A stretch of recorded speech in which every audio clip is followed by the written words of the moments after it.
Good Hi, evening, sir. good evening. How I'll are just you? get a bit formal. I'm good. We'll still have some time. Yes.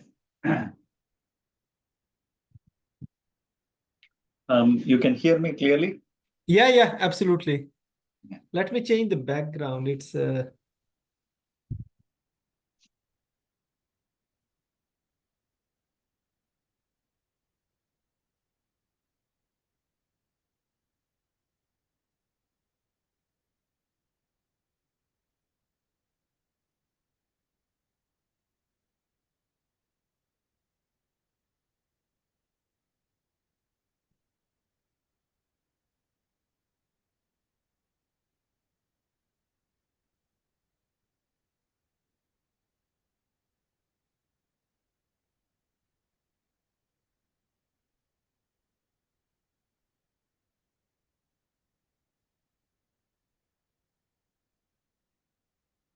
But the background will be based on what the host. yeah, exactly. I'm just changing it now. No. What I'm saying is, whatever the speaker has, the speakers have, that will be the Oh, background, right? okay. I know. I mean, will it be changed for all of us? Or Yeah, we can change it for everyone. oh, okay. Manage your virtual background. Default. Fourth episode. Hi, David. Hello. Hi, Prof. Sorry, let me switch it off from my side. Okay, then. so you were able to look. Yeah, I'll switch it off from my side. No. Why? I'm with the phone. Oh, okay. So are you using my account or not? I'm using your account, but at this, I'm using. Perfect. No need. Okay. Where is Shridhar? He's here. Hello. He's there. Oh. Yeah. Okay. I hear it. Good background. Yeah, I'm just changing the background, Prof. It's Did you bought the round light? Which one? You bought a light? No. It's natural today. So I bought it. Yeah, I bought it from here from London. It's working very nicely. But you're not using now. No, it's a daytime. So if I'm sitting in any room where there is a no light, because it's 11 o'clock morning, and Okay. I'm sitting in lounge, so it's very clear and perfect at the moment. Okay. Perfect. Hey, Shridhar, are you using the round light? No, No. just a normal lamp. Yes. I know. I'm sitting in the office right now. Oh, in the office. I am in a car park. Yeah. I'm still in the office. But who knows this guy? You, Andrew Yeah. Gums. Professor Shridhar, Dr. I Shridhar. don't know him personally, No, but I think I, we met him in Riyadh, right? yeah. So Uh, Where somewhere, we met him? not in Riyadh, EAS. Because I remember we met him. Yeah. so he's working in Europe now. So yeah. Yeah. See, I gave I mean, two names. The others, No, he's a good guy. Good guy. There will yeah, be but also Peter Go somewhere. yeah. Um, but I mean, he is the current editor of artificial intelligence surgery. So I think AI. make Oh, wow. uh, a good Okay. fit for the topic. Yeah, good fit for sure. Yeah. For sure, because it's a top guy. Yeah. Yeah. Okay.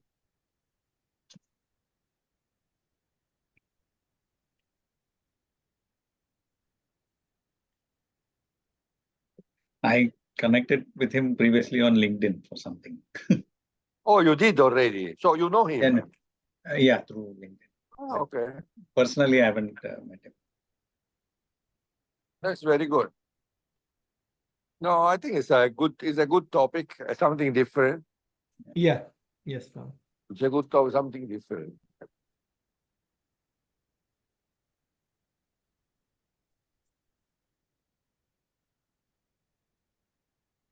What is the next one? Is the next week, right?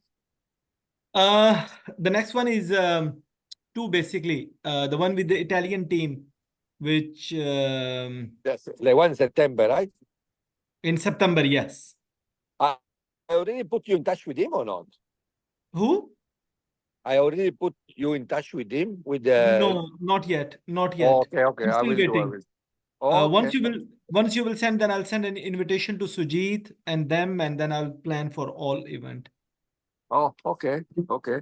I will Yeah. tell him. I will text him. Yeah. What is the date?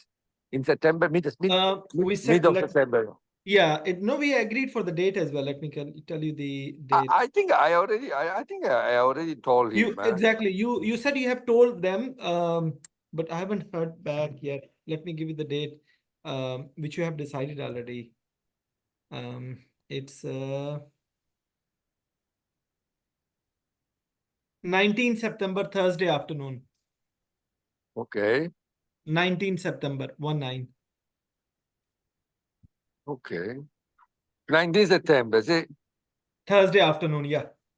I already told him. Yeah. So he preferred to have. Okay, we have two people from there. Okay. Then two from here, you and Sujit. Oh, you said maybe, yes, Sujit and one more. So, ELSA, how much is the membership now? It, I mean, how many? It's a lifetime membership is $200. No. How many members are there? Oh, members so far. 3,000 plus. Approximately. 3,100. Huge. It's huge. Yeah. Hey, it's okay. Not too bad. We grow from 1,000. In 10 years, we grow. These people, they work very hard. Yeah. All this application thing very fast. We have about 200 new members every year. Almost 200. And we are only Sajid, you want to do complex inguinal hernia? who? Okay. Complex Yeah. inguinal hernia. Complex inguinal hernia. Yeah, it's fine. Perfect. Yeah. And we are approaching 3,000 downloads in maybe in next 2-3 days. And for the app, yes. Yeah. The app is doing very well. Yeah. Expensive but worth it. Yeah, exactly. We haven't promoted in Bali yet. I hope in next 1 or 2 days it would be onto the ELSA website page as well. we website, need. Bali page. I think we need to use a bit of.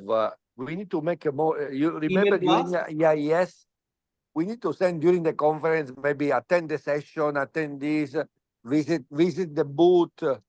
I don't know. We need to have a more live notification during the Exactly. conference. I already sent a message to Bali team to send me at least 10 messages for daily. First day, second day, third day, opening session, closing, lunch, dinner, inauguration session, and In this way we can lecture. Yeah, exactly. I'll bring the laptop and I'll set all the messages during the meeting. Like it will be very quick, 1 minute job only for one meeting. Okay, I put in touch by email with the guy, Italian guy. Yeah. So this way you can start to get the picture and fix everything. Yeah. Okay. But wait, this guy is coming or no? He should be joining us. Day before yesterday he said yes to. Oh, okay. But you didn't open the meeting, right? Yeah. No, there are. I can see you haven't opened the meeting yet. No, not yet. Okay. You wait for him. Okay, I will leave for a while. Okay. Enjoy. You are the co-host, right? Yeah, if you can make me the host, then I can make it live onto the YouTube as well. And then you can join back. I will make you the co-host, okay? Yeah. And then I would be able to share it onto the. Okay, perfect. Enjoy. See you soon. See you, bro. See you soon. I will keep open.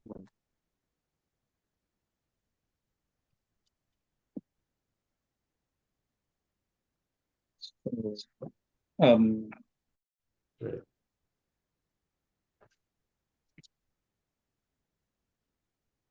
Yeah, we are ready, Professor Shridhar, to start with you. Yeah. So thank you all for joining today. My name is Dr. Shridhar. I'm co-director of the National University Center for Organ Transplant and HPB and liver transplant surgeon at the National University Hospital, Singapore. My co-host is Dr. Sajid Malik, upper GI and bariatric surgeon with interest in MIS surgery and also AI. He's a chair of ELSA, ICC, and DT projects and plays a key role in the ELSA Society. We are very honored to have Professor Andrew Gums, who's the Chief Surgical Officer at the American Hospital of Tbilisi.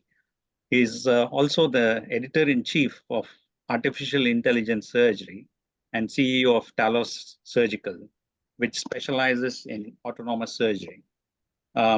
He's a professor of surgery at Grigol Robert-Kidze University and University of Magdeburg. He is a HPB robotic and laparoscopic surgeon and has delivered numerous local, regional, and national and international talks on the subject. His articles have been published in prestigious journals like JAMA Surgery, Annals of Surgery, Surgery, etc. More importantly, he has also volunteered for Doctors Without Borders in Democratic Republic of Congo and Haiti, and also done humanitarian missions to Ecuador. So while pushing the frontiers of surgery in terms of AI, at the same time, he has a 30,000-foot view of what a large population needs and doesn't have access to even basic healthcare. So it puts him at a very unique place to have a perspective. So with that, I would like to kickstart, and over to you, Sajid, to get the Thank you. Thank you. Going. Thank you, Professor Shridhar, for the brief introduction, and thank you, Professor Gums, for joining ELSA platform. I would like to thank you on behalf of Professor David Olumanto, who would be joining us as the General Secretary of the ELSA Society, and President Professor Mahir Uzman, who is the current president and is based in Turkey. I would like to thank you first of all, and this is the ELSA TV platform, which is live exactly at the moment onto the YouTube channel of the ELSA.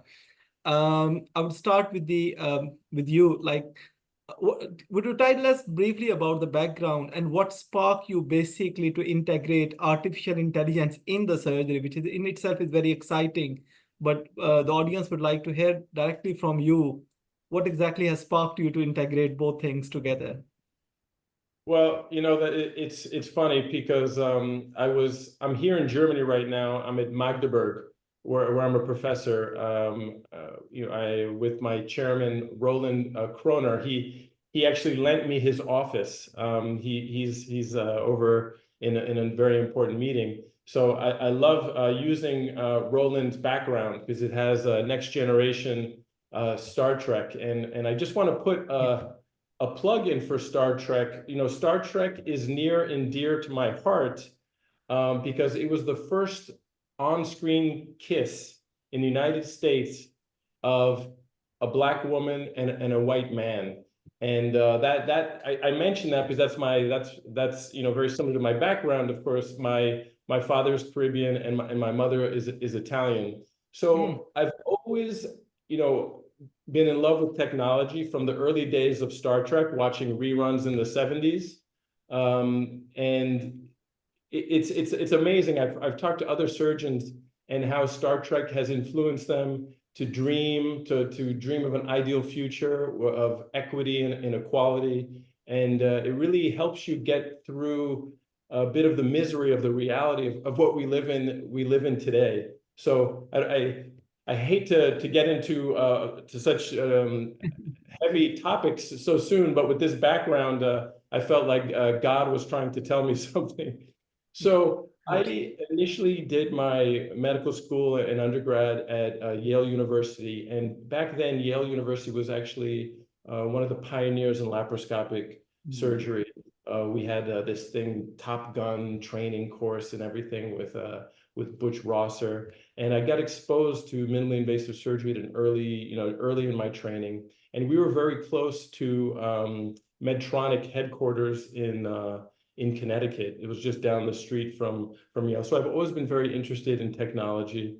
I ultimately even did a year fellowship in minimally invasive liver and pancreatic surgery with Brice Gaillet. And actually, I worked with a company called EndoControl, which does handheld robotics. So I've always been interested in robotics and technology. When the main robot, the intuitive robot, the Da Vinci came around, I was actually less enamored with it because I felt like it took away from the surgeon. It took away our best sense as a surgeon. And to me, it is a sense of touch. You can't replicate that well with the Da Vinci. So I've always been interested in handheld robotics, robots where the surgeon can remain in contact with the patient. And so when artificial intelligence came around, it really inspired me to what I thought robotics could be and what robotics should be. It's funny because for a period of my life, about almost 9 years, I was in private practice, and I actually stopped. I kept publishing, but at a much lower rate, and I really lost the joie de vivre, if you will, about being a surgeon. When surgery in America is, at least where I was, and unfortunately, it sounds like it's gotten worse, and unfortunately, that is spreading, I think, around the world. It's become a business, and people who have done private practice or exclusively, they know what I'm talking about. And once it becomes dollars and cents, your desire to be a surgeon gets sucked right out of you. And I decided to move to France. This was over 5 years ago. I started publishing again, and people started to recognize my work again. And I got asked to actually write an editorial, an invited editorial, and it was titled "Searching for a Better Definition of Robotic Pancreatic Surgery" or something. Searching for a better definition of robotics, because it became very clear to me that people, surgeons, us, doctors, do not really understand what robotics is. We don't understand the concept of a telemanipulator. The Da Vinci is simply a telemanipulator. It's simply level 1. If we have 6 levels of surgical autonomy, similar to, based on the 6 levels of an autonomously driving car. And the Da Vinci, what everyone calls the robot, is really the lowest level of autonomy, right? It's just remote control. So I was more interested in the further levels of autonomy, the more advanced levels of autonomy.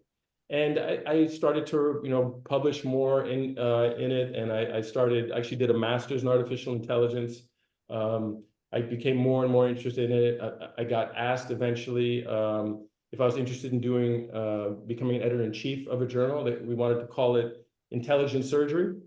And I wanted to have a section called Artificial Intelligence Centers of the World, because I wanted people to find out about these centers. Because as you know, and a lot of your audience members know, it's very interesting, artificial intelligence, but it's very difficult to find centers and places that do it. So I wanted to highlight these centers, and the publishers came back and they're like, why don't we call it artificial intelligence surgery? And this was, I don't know, 2 or 3 years ago, and I can't remember. And I had to ask my friends, I'm like, am I crazy calling a journal artificial intelligence surgery? Am I going to get laughed off the street? And lo and behold, as you know, the timing couldn't be better. So it was a very long process of evolution. And as you mentioned, I have worked in the Congo. I have worked in Ecuador. I have worked in Haiti. And what these countries need is not a Da Vinci robot, right? You guys know it as well as I do.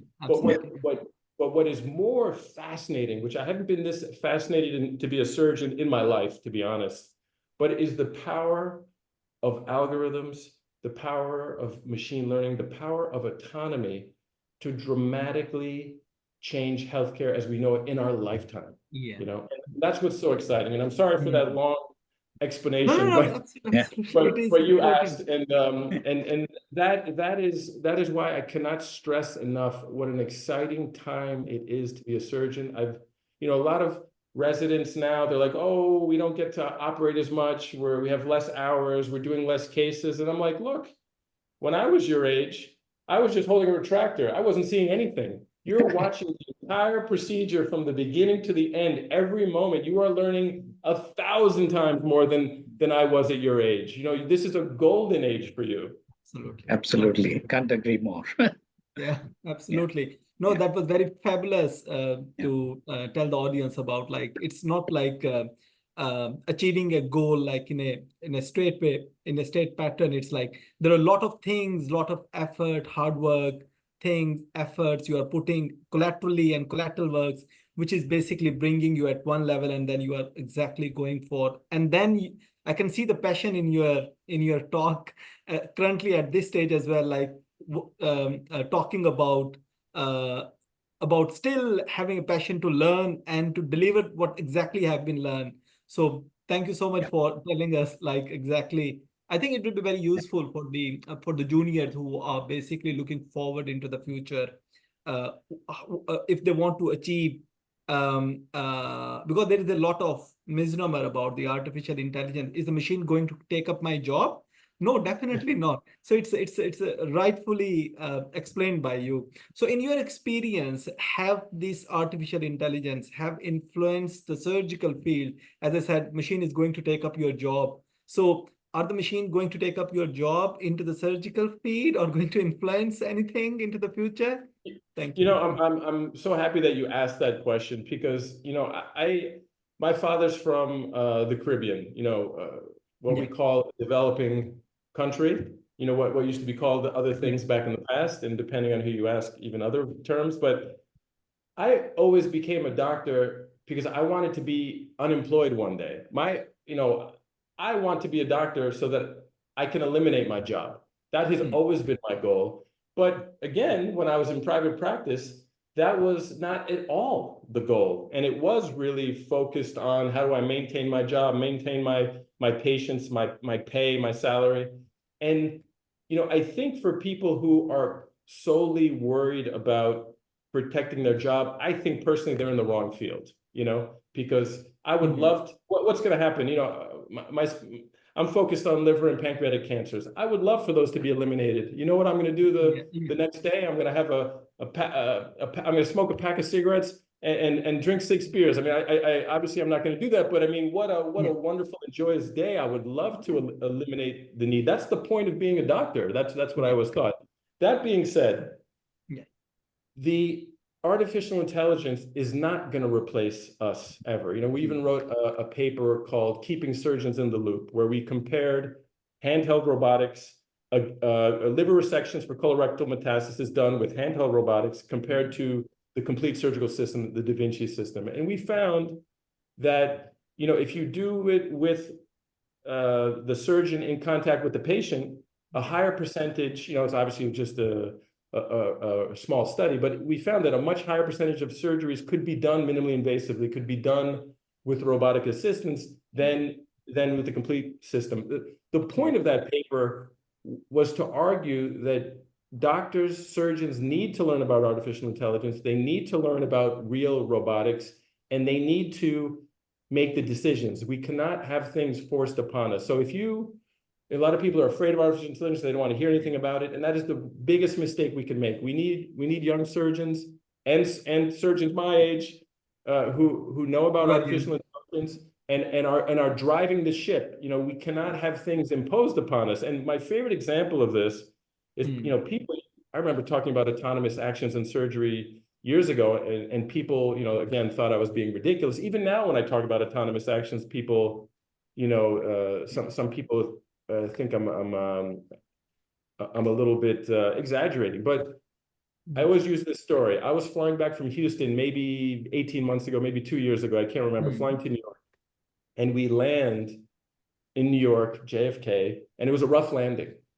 And the pilot gets on and basically said, "Sorry, everybody, about the rough landing, but we were using the autopilot to land."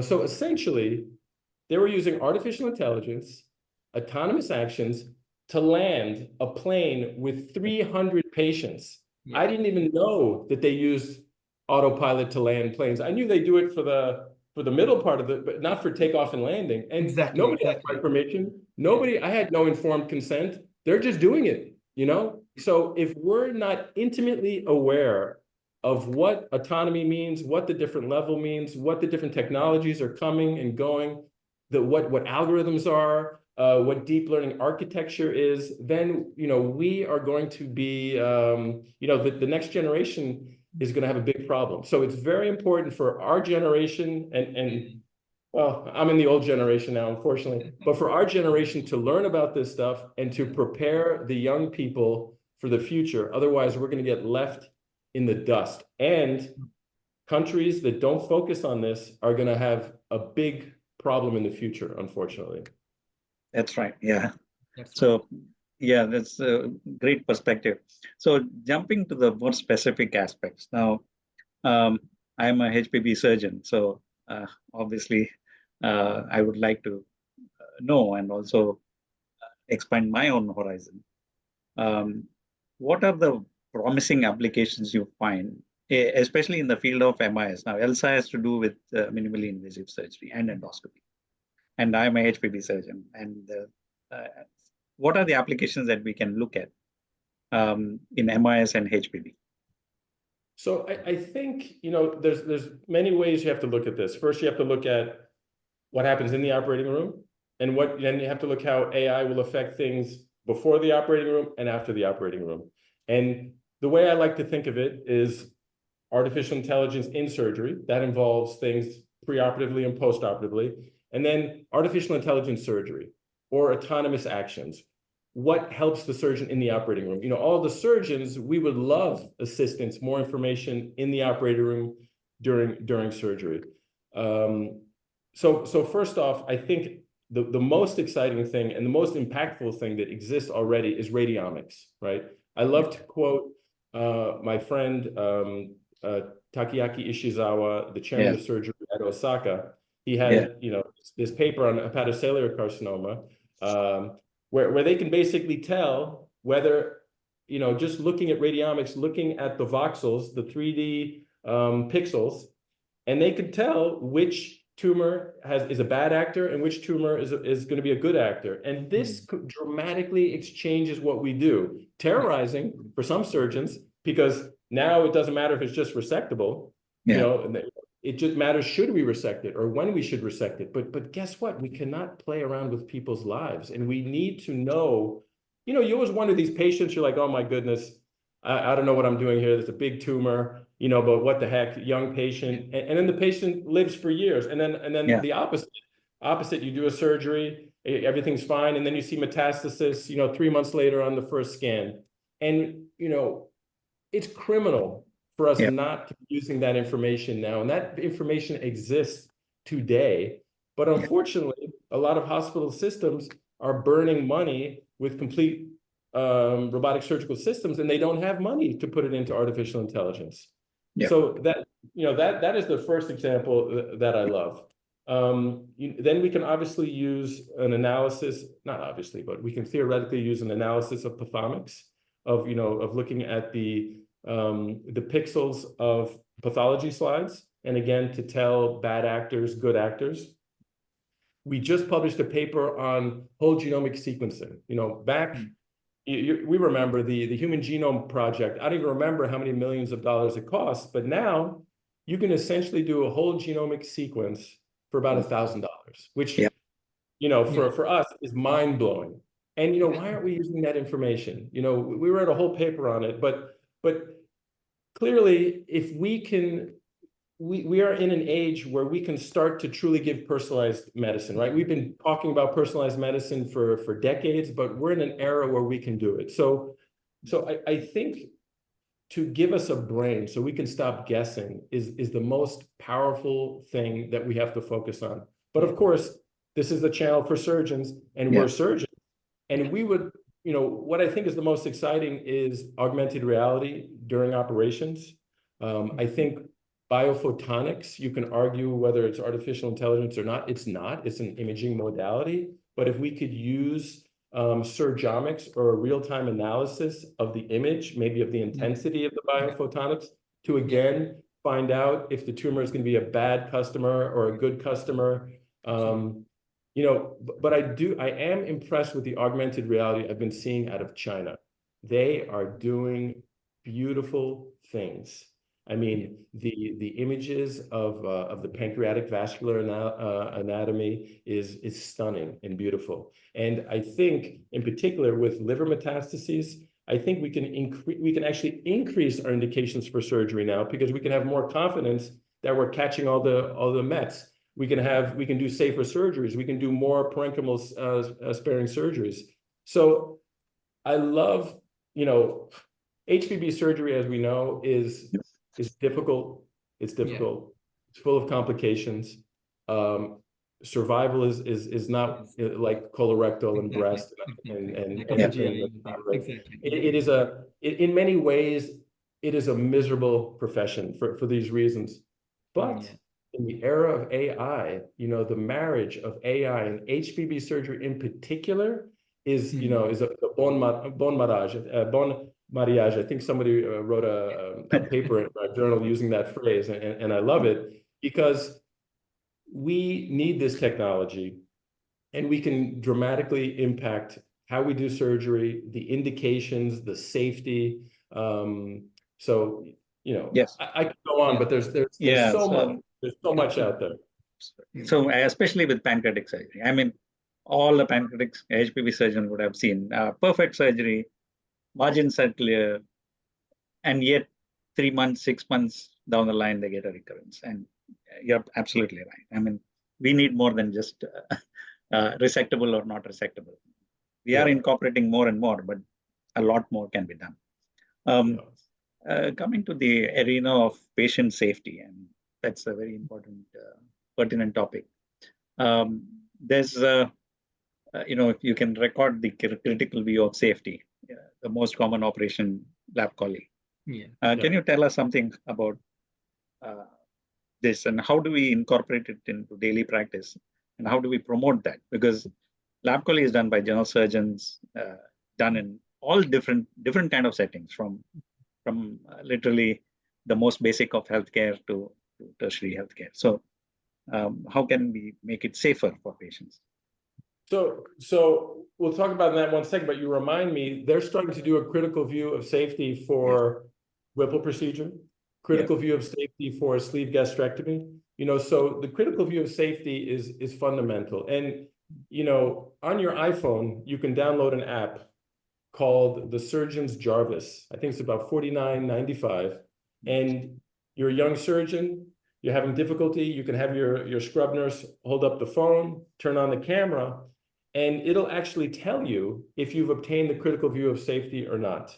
And, you know, this is a product I like to talk about. I have no financial affiliation to them, but I'm surprised I haven't contacted them. I keep talking about them.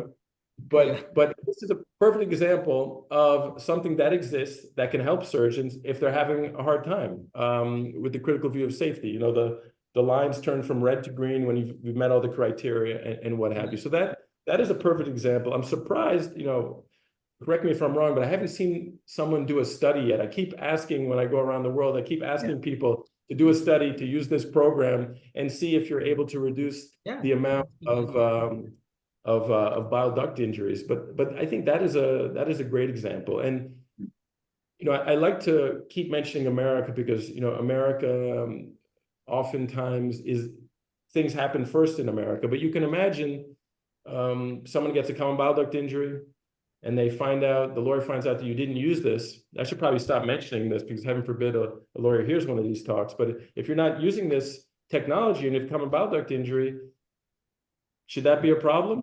I don't know. Maybe it should be, maybe it shouldn't be, but we at least need to know that it exists.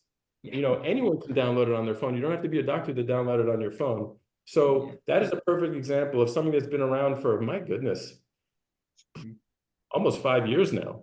Wow. So. Fantastic. I mean, so do you find that there are some challenges in implementing AI in surgical practice? What are the barriers? I mean, you say these are available. Is it an inertia of adoption? Is it lack of awareness? I kind of hard to understand when there is something available and it's not expensive. I just say, just take a photograph of critical view of safety. But yet I find, you also have these protocols and things like that, but how much is the adoption? How much is the compliance? It's a problem.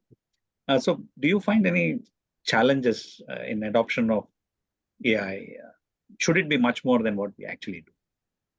Yeah, it's so interesting how different countries have different regulations and opinions on artificial intelligence. Absolutely. And, I would like to talk now a little bit about facial recognition, right? So I want to do facial recognition of people in intensive care unit. I want to look to fat changes in the face and correlate it with nutritional status. Take a picture every day of someone's face, maybe take a picture of their lower extremities, use some computer vision, and see if you could create essentially a virtual prealbumin level or a nutritional status blood level, because like not every center around the world has access to prealbumin, or if they do, it's cost prohibitive. But if you could create an algorithm, you just have a program, you're just taking a picture of someone and you can tell whether their nutritional status is changing, wouldn't that be nice? That'd be so fantastic. I think it'd be good. You take a picture of your patient every day, even you just feed it into the computer and you get some data out. Wouldn't that be lovely?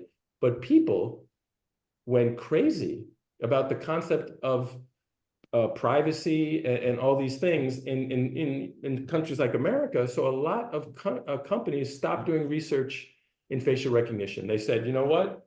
It's not worth the hassle, and they're out. So what has happened in other countries with less regulation on this topic, they've gone ahead. They're doing facial recognition and they've been doing it for years. So it's a very complex issue. And as I get older, I have much more compassion for politicians, because you realize, sometimes there isn't, oftentimes things aren't black and white. There's no easy answer. But I think for healthcare, we should have very much fewer barriers in artificial intelligence. But then, of course, as we started to talk, I'm from the United States, where we had things like the Tuskegee Airmen experiments, where they infected Black airmen with syphilis and followed them for decades just to follow what would happen. So, unfortunately, we need a lot of protections, if you will, because a lot of people do evil things, of course. But, as far as facial recognition software in nutrition, we cannot use the same rules for everything. I do agree artificial intelligence in the defense world is a different story. But by the same token, what happens if other countries have no regulations and they're able to develop things that leave us in the dust? So it's a scary time for AI, and I understand people's concern, but not in healthcare. Yes, I mean, if we can do something good for the patients, we must do it, or at least find a way out. With liver cancer, with pancreatic cancer, these patients are up against a vicious enemy. So we really need all the help that we can get, and soon. And that reminds me of the next barrier, which I think you're dancing around. The biggest barrier I see is funding, right? The hardest thing is to get funding for these things. Again, because hospitals around the world are having harder and harder time with money.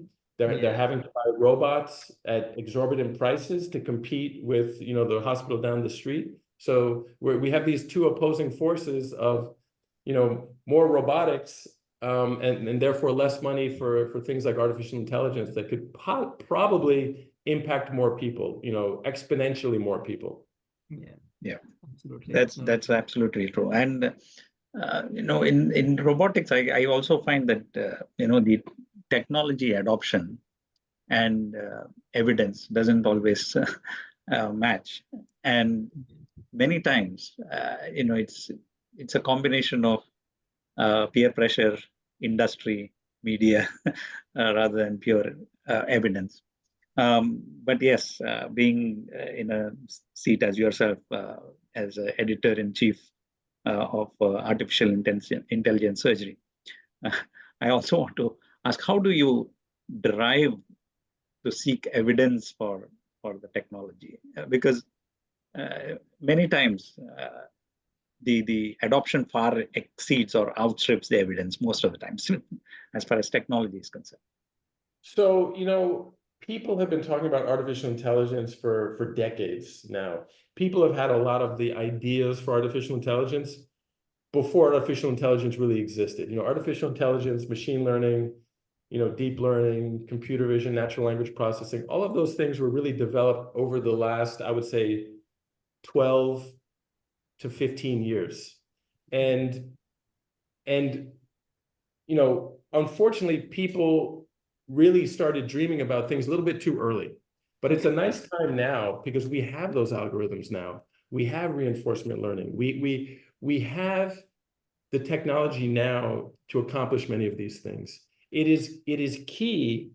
Another thing for young surgeons and all surgeons is to work with industry, intimately involved. It's very important that surgeons work with industry to develop products. Now that helps the industry. When they have a clinician, the studies have shown that when they have a clinician early in the game, they succeed. If they get the clinician, if they develop something and then they try to find an application for it, they've got a hammer and then they're looking for a nail, that doesn't work economically. So one of the purposes of my company was to link clinicians with good ideas who are in the trenches every day with people who can develop their idea, and investors who can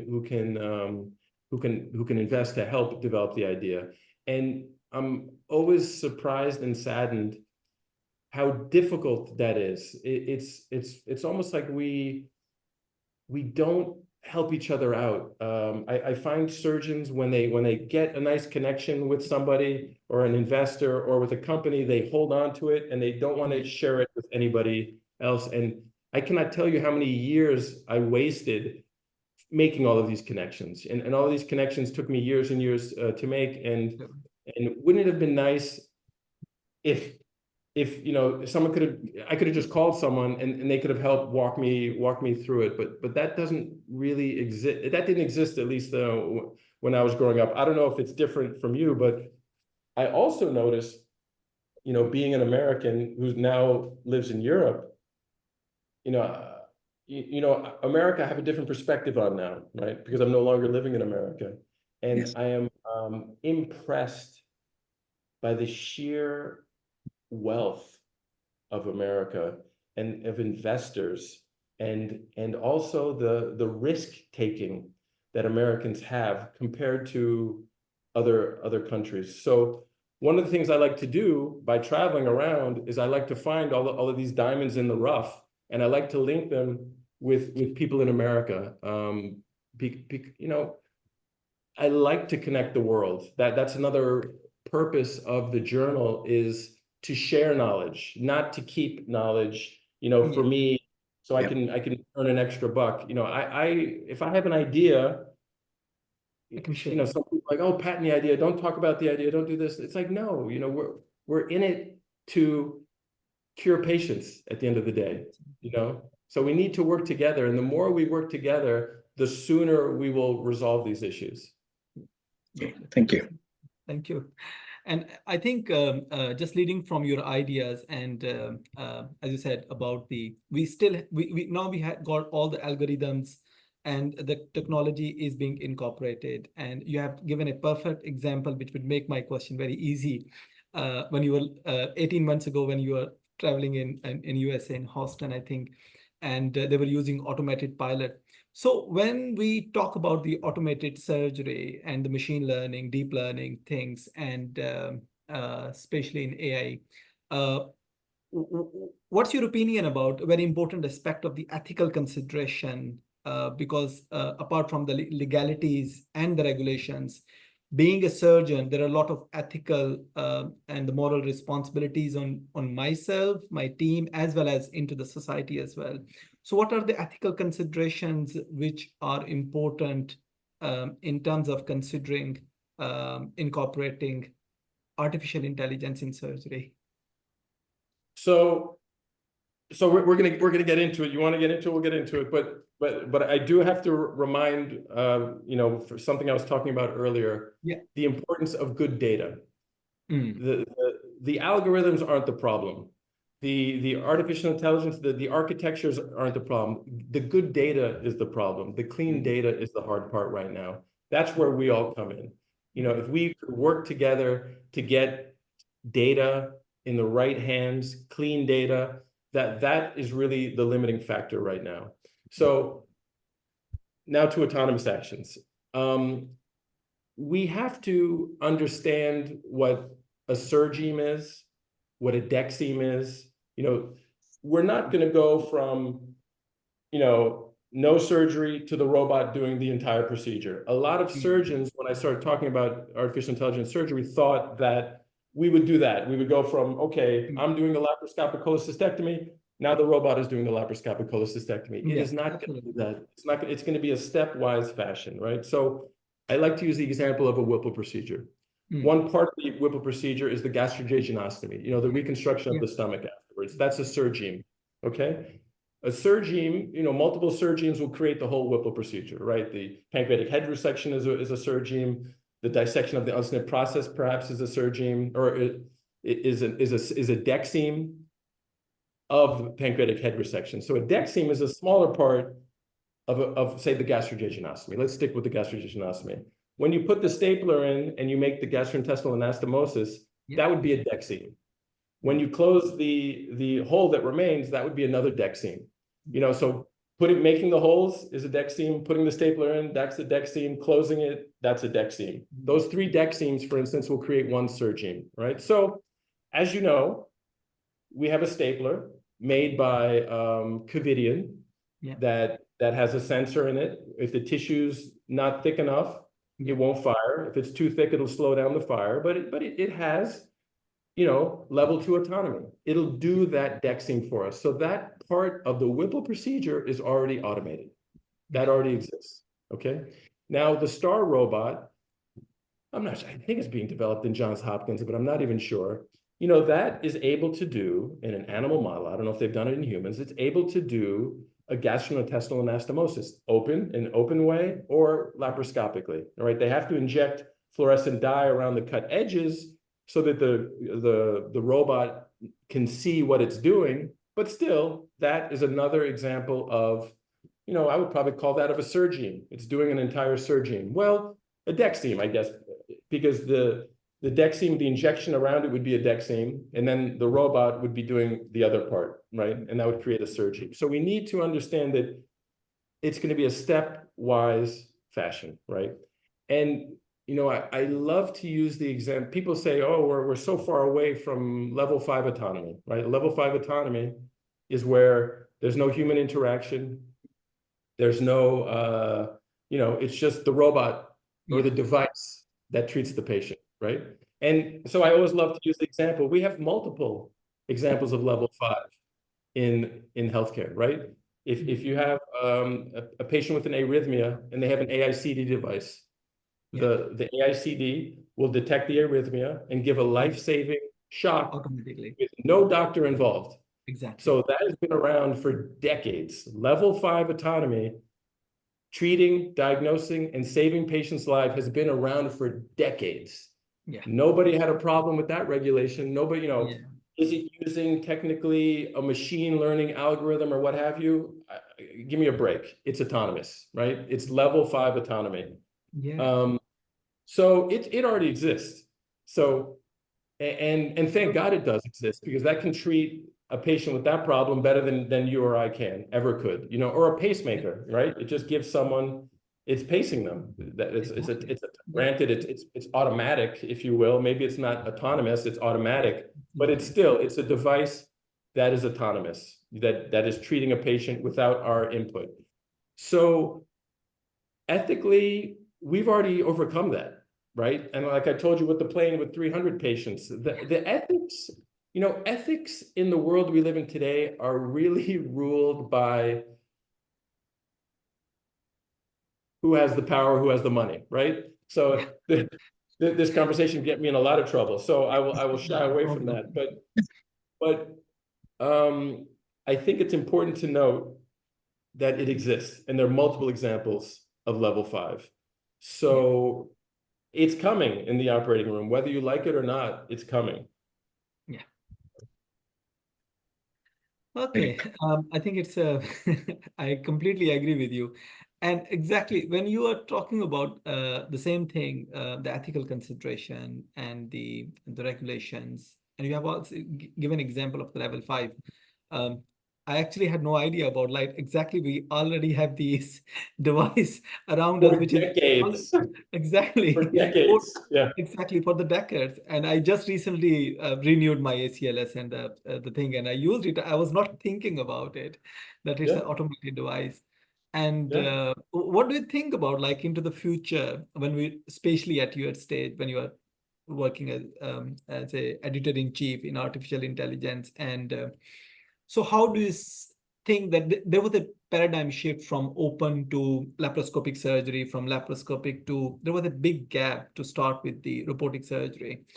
And how do you perceive into the future in next 5 to 10 years, we are moving forward? What will be the future of artificial intelligence, particularly this machine learning in upcoming years? During surgery itself. So yeah. So the way to look at that is really what type of robotics does the world need right now? There's that famous Lancet article from 2015 explained about 60% of the world's population has no access to a surgeon, to a gastroenterologist. People who don't travel to the developing world do not truly understand what that means. It's hard even for me, who've traveled to these places, who've tried to give healthcare to these places, to understand what that means. I've always tried to find this reference, but I've been told, and I cannot find this reference, that the second most cost-effective intervention for a population after a vaccination program, the second most cost-effective intervention is for a population to have access to a general surgeon. Now, when I was in the Congo, I was doing C-sections, I was doing external fixators, I was operating on babies, I was operating on children, I was doing gynecology, thoracic surgery, everything, and it was really eye-opening, to see the least. It is amazing what you can do with the scalpel and silk.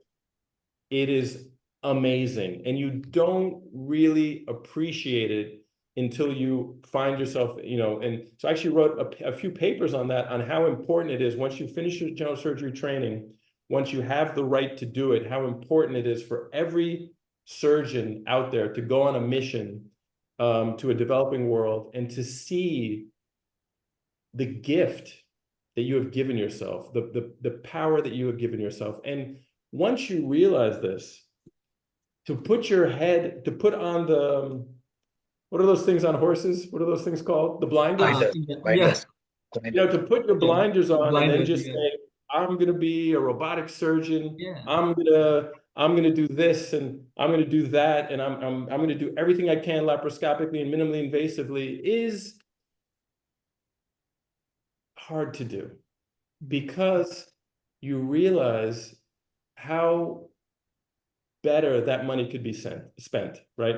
So do I envision that a robot needs to be, in my lifetime, around every place in the world so everyone can get access to robotic surgery? Of course not, because that's never going to happen. Before I die, unfortunately, there's still going to be a huge portion of the population that doesn't have access to healthcare. So, but that being said, I think cost-effective minimally invasive surgery is worthwhile if you can reduce the amount of, hospital stay, of lost work days, and what have you. So what I'm currently very interested in is a non-console robotic system. Using zero gravity arms. When you let go of the instrument stays in place. The The camera can either follow one of your instruments, or you can just move it, and you can start to operate by yourself. You don't need an assistant. So this type of thing, where you can develop a robotic arm for, you know, under $10,000, and you can start even to have surgeons understand kind of the principles of, you know, robotic surgery is different from laparoscopic surgery because you're limited by those arms, you know, especially the Da Vinci with one base. So to start to learn and have the advantage of having that support, that increased viscosity, that, you know, that reduced tremor while it's being held by a robotic arm, I think this is very interesting, and this could be cost effective. So I'm very interested in this company that's developing that right now. I won't plug it, you know, so that no, of course not. you know, out of respect, but I do think cost effective robotics or zero gravity arms, whether they're robotic or not, however you want to call them, I think this is really an exciting time. And you know, this is why I like to bring up the fact that the Da Vinci was initially developed by the US military to be used during open surgery, right? They shifted gears when laparoscopy came so that they could turn it into a moneymaker, which I don't fault them for. You know, they need money to develop, so I understand why they did it. But it's fundamental for us to realize that the birth of it was for another application, to do telemanipulation, was to do remote control, was for the surgeon to operate behind enemy lines or the battle zone, whatever, to operate on patients. It's a beautiful idea. I have no problem with that. But is that, if a surgeon thought, if I'm doing a Whipple and I'm having a hard Whipple, do I really want to be 6 feet away? Is that the best way for a big tumor? You know, I'm not sure. So this is why I like to talk about it, and I like people to understand what robotics can really do for us. Imagine you're having a retractor held by a robotic arm, even during an open case, and you have perfect retraction. Maybe you have another arm perfectly retracting. You don't have some poor medical student like this for 8 hours. Absolutely. You know, things like this are priceless. You know, even just one camera that can follow your instruments while you're doing a laparoscopic cholecystectomy, wouldn't that be beautiful? Do I need a Da Vinci to take out a gallbladder? Of course I don't. You know, so that's true. Yeah, I think the applications are endless if we open our minds and if we demand from industry these products, you know, and if we support industry that has these products, and if we don't get trapped by trends. So yeah, we can go on and on. Actually, it's such an interesting conversation, and we are sort of struggling for time. But I have some important things that I would like to cover so that we don't miss that out. I have been a training director for over 10 years in my hospital, and the program director for surgery.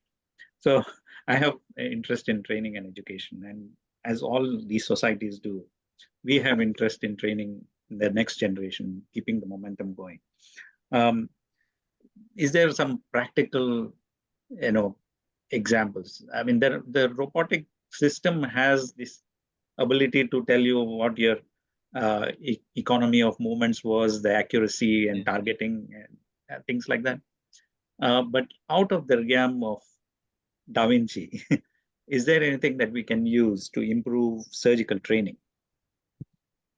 Yeah, that's a great question. We're actually, as we speak, writing a white paper on AI and training of surgical trainees for exactly what you're describing. Because, you know, with simulators, with box trainers that can record movements and what have you, we can finally get data, and we can understand why, you know, some trainees are able to do things very quickly and other trainees are not. And it'll be much easier for us to train those trainees who struggle with things to get to a higher level faster. So I think that is an enormous advantage. I mean, right now, imagine if, you know, you can even do a virtual cholecystectomy. You could do a virtual hepatectomy, or you could even put in even as an attending, your patient's tumor, and you could do a virtual dissection wouldn't that be amazing? I mean, pilots have this, right? They have these simulators. And if we could have personalized simulation before the surgery, I mean, it would be phenomenal. Now you have to figure out how you're going to pay for this, how you're going to have the surgeon, do the operation twice, or what have you. But that's a secondary problem. But maybe someone was like, oh, if you want it sounds crazy to say it, but I'll say it, like, if you pay an extra $500, your surgeon can do a simulation of your surgery beforehand. Again, I hate to bring it back to the money, but I need to stress the importance of money to do all of these things. Without money, we can't do any of these things. So it's very important for people to take that into consideration also. Yeah. Of course. Yes. Another thing which I would like to ask about, like you can see in my background, this is the ELSA app which we are using with the QR codes. So this is the app. Being a surgeon, I developed it with the help of the tech people because I can't use the software programming thing. So just giving this example, like we, for the Society ELSA app, have a app before, which was basically created by a person who was a non-professional, non-medical personnel. And that was run by that person and then was obsoleted after a few months because that was a purpose. It was given an advice to create it. But this time we decided to create the app of the society under direct supervision of, like, I decided to do with the help of the whole team of that ICC team under guidance of Professor David Elumanto, like how to develop the app basically, which should be a need of a surgeon or the GI surgeon or HPP surgeon, all the surgery and allied. So in your opinion, like when we talk about the tech personnels and artificial intelligence and they're developing the robots, so we need to work, you have already mentioned it briefly during your talk. So if they are developing we are talking about Da Vinci or the other Hogos or the other systems. So would it be better for incorporation for the medical people to be advising and incorporating instead of like instead of the industry driving us, we should drive the industry, other way around? What's your thought?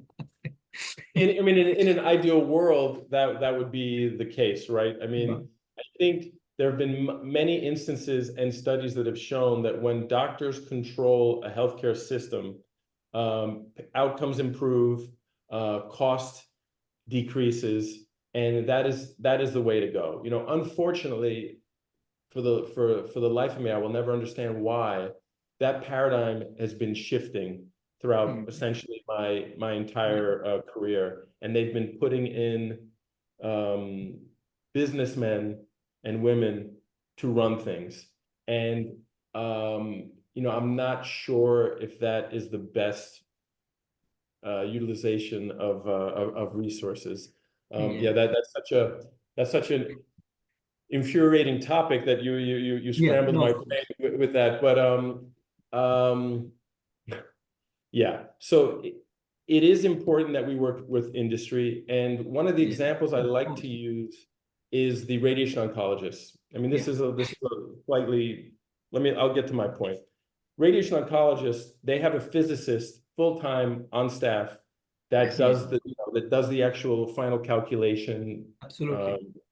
For obvious reasons. And in an ideal world, departments of surgery would have an artificial intelligence computer scientist on staff to help make sure that the data is clean, that the data is being collected properly, and to work with teams to create usable, AI that can help with day-to-day decisions. So in an ideal world, this is what would happen. And I don't think one computer scientist for an entire hospital would be enough. Maybe it's a good start, and then people who are interested will work with that person and we'll start to develop things. But I think we also need to develop surgeons, young surgeons, AI doctors. Maybe you go to medical school, you do the minimum to get your license, and then you'd get a PhD in artificial intelligence, and now you're an AI doctor, and you are working with your hospital to analyze your data to improve outcomes. I think that's another thing we need to start thinking about and talking about. Yeah. You know, one of the reasons I want to do a PhD in AI is I want to start to develop this. I'm working with several different universities to develop a training center for people so that they can learn this. But I think it's very important that chairmen, that deans, that head of hospital systems invest in this. You know, otherwise, what's that expression? You know, you don't have to use AI, but if you don't, you'll be left in the dust. You know, I didn't do it justice, but you don't have to do it. But the person that does is probably going to leapfrog you, you know. So it's something that you cannot stick your head in the sand. That would be a mistake. Absolutely. Thank you. That's very insightful. I mean, we are really running short of time, and you know, there is. What would be one message, important message that you would want to give to our audience? And there'll be a lot of youngsters watching this. We encourage students to watch. And what's the important message that you would want to give before we close? And number two is, if somebody has interest in pushing the frontiers in this arena, I mean, we all can't escape what is coming. We have to adopt. We need to, you know, make it better for the patients, and so we have to move with times.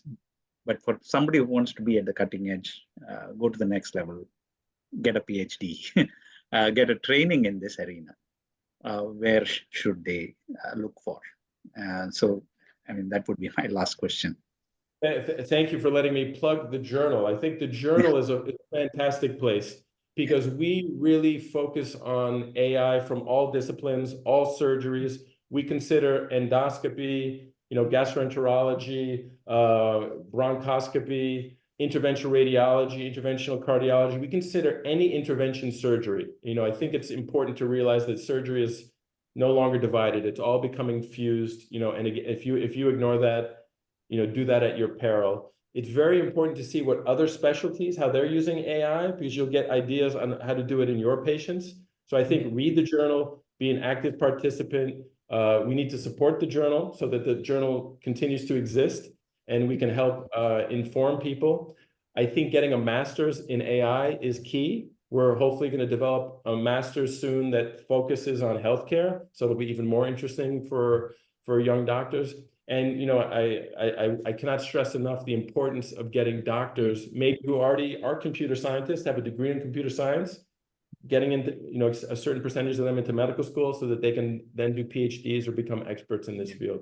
And I have to say it again, it's never been a better time to be a doctor, and it's never been a better time to be a surgeon than now.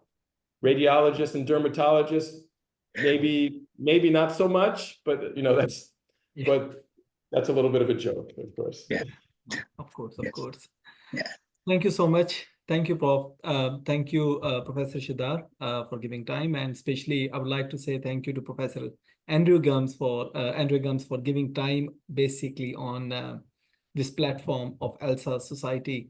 And I would like to say thank you on behalf of whole Executive Council, President Professor Maher, and also Professor David Lumanto, who is the General Secretary of the Society. And I hope this was very exciting for me, for my own learning as well. I have learned a lot, and I think our audience would have learned a lot.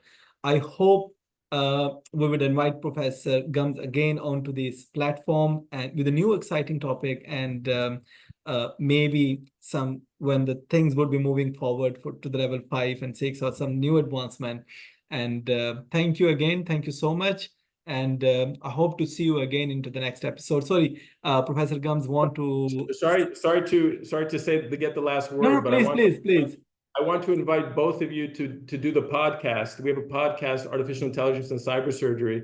I'm going to be sending you an invite because I would love to hear more about what you guys are doing, and I'm sure the readers and the readers for our journal And Yes. our few watchers on our podcast would love to hear that. Yes, Thank you sure. I so mean, much. we Yeah, that would be an work honor with for us as well. polo medicine, and we are looking, we have some updates that we are adopting in the hospital. Yes, happy to Yeah. talk. Yeah. Absolutely. Great. That will be Thank an you so honor much. for us as well. Thank you so much, sir. Thank you. Thank you. Thank you, everyone. Okay. We'll see you in next episode. Thank you so much. Stop it.